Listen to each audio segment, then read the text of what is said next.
You know, it's pretty easy to give joy to someone. Most people don't mind that. It feels good for them and for us too. It's like a win-win. But when it comes to sharing someone's suffering, that's a whole different story. Most of us instinctively pull back. Why? Because stepping into someone's pain means we also have to feel uncomfortable, sometimes deeply uncomfortable. It means touching real sadness, frustration, fear, maybe even despair. But when we truly love someone, and I mean truly love them, we don't get to turn away when things get hard. If they're suffering, if they're fragile and breaking, and they need us, then we step in. Because if not us, then who? But here's the thing. Being there for someone who's suffering isn't just about being present. It's not just a nice gesture. If we want to actually help, we need to prepare ourselves. We need a few essentials in place. First and foremost, you have to really want to help. This can't be a casual, I'll try to be there if I have time type of thing. No. If someone is in real pain, your willingness to help has to be strong, unshakable.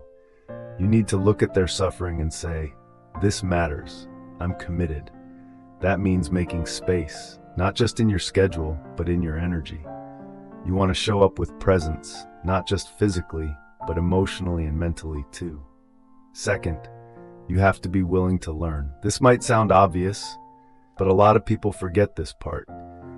If someone's struggling, it helps to understand what's going on. Where is their pain coming from? What triggered it? What are the patterns? We don't need to become experts overnight, but we do need to be curious, to listen, to observe, and yes, to study, especially if their pain isn't something we've personally gone through. But none of this works if our good intentions don't come from the right place. Wanting to help someone because we love them, that's beautiful. But if deep down we just want to be the fixer, or we want to feel good about ourselves, or we need them to get better so we can stop feeling uncomfortable, that's ego, not compassion. So let's talk about ego. Helping someone who's suffering requires humility. It means lowering our pride and recognizing that even if we want to help, the person in pain may not always be ready to receive it. They may push back. They may say things that sting. They might not even realize how much pain they're in. And still, we stay, not with judgment, not with frustration, but with patience. We see our role as a privilege, not a burden. It's an honor to be invited into someone's healing journey, even if they didn't ask out loud. And yes, your efforts might not always be welcomed the way you imagined. But if your heart is in the right place, they'll feel it, even if it takes time. Next, know your limits. This one is hard, especially when we love someone deeply. But the truth is, we're not superheroes. We can't always take someone's pain away, and we're not supposed to. Sometimes we're just the support, not the solution. And that's okay. It's important to be honest with ourselves and with the person we're helping about what we can and can't do. This isn't about giving up. It's about being real. Trying to force healing beyond our capacity can actually make things worse. Not just for them, but for us too. So be clear. I'm here. I care. I'll walk with you, but I can't carry everything. That kind of honesty creates healthy expectations and protects the bond you're trying to preserve. Also, not all help looks the same. Sometimes helping means talking, offering insight, giving advice. Other times, it means doing absolutely nothing, just being there, quietly. There will be moments when the best thing you can do is give them space. Let them breathe. Let them sit in silence. Let them rest. It's not abandonment, it's trust. Trust that they'll rise in their own time. And when they do need you, be the calm, be the peace, be the grounding energy. Your presence, not your solutions, may be the most healing thing of all. But what if you try and nothing seems to work? That's when it gets tricky. If your presence, your support, your love, if it doesn't seem to help anymore, then you need the courage to step back. Not out of anger, not out of exhaustion, but out of love. You step back with hope that someone else might have what they need. because love also knows when to let go. So what's the bottom line here? Helping someone in deep emotional pain isn't just about effort. It's about insight, patience, humility, and boundaries. It's about knowing when to act, when to listen, and when to simply be. Sometimes people need to fall apart before they can rebuild. And our job isn't to prevent their fall. It's to sit beside them when they land and whisper, "You're not alone." We also need to stop thinking that if we're doing a good job helping, the other person should be cooperating or recovering quickly. Healing doesn't work that way. Even professional therapists with years of training don't expect instant results.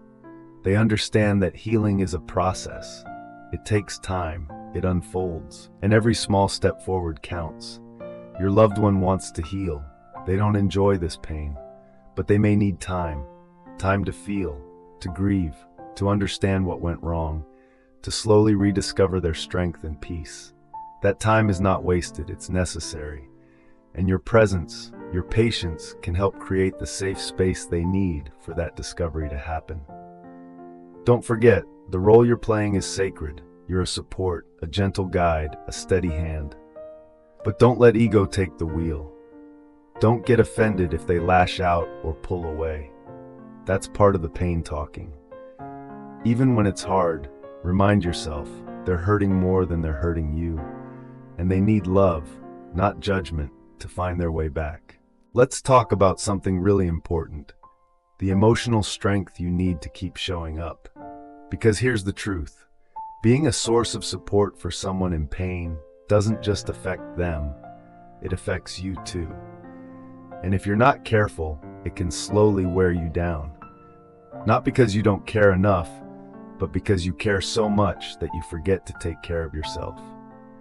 That's why patience and emotional resilience are so crucial. You've got to remind yourself you're not here to fix someone. You're here to be with them, to walk beside them, not drag them to the finish line. That shift in mindset is everything. And no matter how much energy, time, or love you give, it doesn't mean they're going to heal in your time frame. Healing doesn't follow a schedule, and it's not a straight line either. Some days might feel like progress, and the next like you're back to square one. You can't take that personally. That's not a reflection of your effort or your value.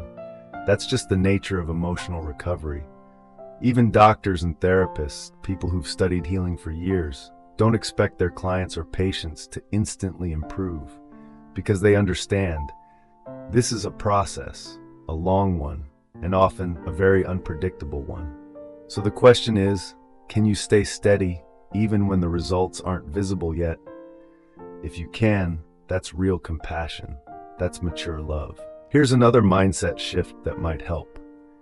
Think of your support as planting seeds, not picking fruit. Your presence, your encouragement, your calm energy, those are seeds. And just because you don't see the tree growing right away, doesn't mean the roots aren't taking hold. It's all happening beneath the surface. But while you're planting, don't forget your own soil. You have to take care of your own emotional ecosystem too. Because if you burn out, if you neglect your needs, if you let your own self-worth get tied up in saving someone else, that's not love. That's self-abandonment. So check in with yourself often. Are you sleeping enough? Are you breathing deeply? Are you giving yourself quiet time? Are you setting boundaries when you need to? Even a rescuer needs rescue sometimes. Don't be afraid to step back and recharge. That's not selfish. That's sustainable. Let's talk about another challenge. Emotional reactions. When someone we love is suffering, they might not always act like themselves. They might lash out, go silent, be moody, say things that sting. That doesn't mean they don't love you. It means they're in pain. And pain distorts everything. Thoughts, feelings, behavior. It's like they're caught in a storm, and sometimes they don't even realize they're throwing lightning bolts. So your job, and I'll be honest, this is hard, is to not take it personally, to see their pain for what it is, not as a reflection of you. Think of it this way. If someone had a broken leg and accidentally bumped into you with their crutch, you wouldn't get mad. You'd understand it was unintentional, part of their healing process. Emotional pain is the same. This doesn't mean you let yourself get mistreated, of course not, but it does mean that you approach them with a softer heart, a heart that understands they're not okay right now, and it shows. This is where self-awareness becomes your greatest ally, because if you're not paying attention, your own ego will start reacting. You might feel rejected, unappreciated, or even angry. You might want to give up, to walk away. That's normal. But before acting on those feelings, pause, breathe. Ask yourself, is this my pain talking or theirs? And most importantly, don't let your ego get in the way of your empathy. Remember why you're there. You're not trying to be a hero. You're not trying to win love points. You're there because someone you care about is in pain, and your love, your groundedness, your patience might be the one steady thing they have. That's powerful and incredibly rare. But here's another layer you can't ignore: your own triggers. Sometimes when we try to help someone heal, their pain ends up triggering our own unresolved wounds. You might suddenly find yourself feeling emotions you haven't faced in years. You might start noticing patterns, fear of abandonment, guilt, resentment, bubbling up. That's not a mistake, that's a mirror. Supporting someone through suffering often becomes an invitation to face our own. So don't resist it. Use it. Ask, what is this teaching me about me? Where do I need to grow? What part of me needs healing too? Because here's the beautiful irony. In helping someone else, we often help ourselves, not by controlling their journey, but by being brave enough to look inward. And maybe that's the deeper truth of all this. Helping someone isn't just about them, it's about us too. It's a chance to deepen our emotional maturity, to expand our compassion, to practice presence, to stretch our hearts. It's not easy, but it's meaningful. And even if the person you're helping never fully knows the effort you put in, the patience you showed, the pain you absorbed, you'll know. And that awareness alone will shape you into someone stronger, wiser, softer. Now let's talk about something we often overlook: being okay with letting go. Sometimes, despite all your efforts, all the care, presence, support, the person you're trying to help needs something else. Maybe a different kind of support. Maybe a professional. Maybe just space. Letting go doesn't mean you failed. It means you're respecting the reality of their journey. And honestly, that can be the most loving thing you do. Trusting that they will find their own way, even if it's not through you. So if the moment comes when you realize your help isn't helping anymore, don't cling out of fear or guilt. Step back with grace. Cheer for them quietly. Love them from a distance. Letting go with love is not weakness, it's wisdom. And in the meantime, keep coming back to this truth. You are not alone. Many people walk this same path, holding space for others, trying to love well in the messiest, most human moments. And like you, they doubt themselves. They get tired, they wonder if it's worth it, but they keep going. Not because it's easy, but because it matters. Because in a world that often turns away from pain, you showed up with love, with presence, with patience, and that is something to be proud of. So now we come to a deep, grounding reminder. The person you're supporting, the one going through all this suffering, they're the one in pain, not you. Yes, you might feel tired, you might feel hurt by their reactions or drained by the emotional weight, but what they're carrying, the actual grief, trauma, confusion, it's theirs, and it's likely overwhelming. So even when their behavior frustrates you, even when they push you away or unintentionally wound you, try to keep that perspective. Remind yourself, they're not doing this to me. They're just trying to survive what's happening inside them. It's easy to forget, especially when you've been patient for a long time. But compassion means staying rooted in that understanding, even when it's uncomfortable. And no, this doesn't mean ignoring your own feelings. You still deserve care. You still deserve boundaries. You still deserve love. But it's also about remembering that your pain and their pain are not the same. That perspective, it gives you space. It helps you not take things personally. It helps you stay grounded. And when someone is breaking down, that groundedness might be the one stable thing they can lean on. Now here's another truth most people don't talk about. Sometimes the only thing keeping a person going is knowing there's still someone who believes in them. Just one person, one steady hand, one soft voice, one soul who still sees their light even when they're buried in the dark. If that person is you, then what you're offering isn't just comfort, it's life-saving. So don't underestimate the impact of your presence, especially in the quiet moments when you feel like you're not doing anything. Sometimes your calm silence is louder than any advice. Sometimes your patience is louder than any pep talk. Sometimes just being there says, "You matter. You're not too much. I won't run." That message, delivered with love and consistency, can plant the seed of healing in even the most hopeless heart. Of course, all this depends on one thing: your own inner peace. If you're going to hold space for someone else's storm, then you need to strengthen your own foundation. You can't pour from an empty cup. You can't share calm if your own mind is in chaos. So make this a practice. Regularly return to yourself. Check in, reflect, rest. Clear out the emotional clutter. Ask yourself hard questions. Am I trying to fix this person so I can feel better? Is my identity getting tied up in being their savior? Am I secretly expecting something in return? Am I still acting from love, or am I moving from fear, guilt, or pride? If your help is tangled up in ego or unhealed wounds, it will burn you out. But if it comes from clarity, groundedness, and a genuine wish to support, no strings attached, it becomes sustainable. And more than that, it becomes transformational, not just for them, but for you. Helping someone in pain is one of the most sacred roles you can take on, but it's also one of the most demanding, and you won't do it perfectly. You'll mess up, you'll say the wrong thing, you'll get impatient, you'll want to give up. That's okay. You're human. What matters is that you keep learning, keep showing up, keep softening. Let this experience shape you, grow you. Because through this, you're becoming someone even more powerful, a person who can hold pain with grace. Here's something else to remember. People who are hurting deeply, they're not always stable. Emotionally, mentally, their behavior may shift. One day they're open, the next they're closed. One day they lean on you, the next they ghost you.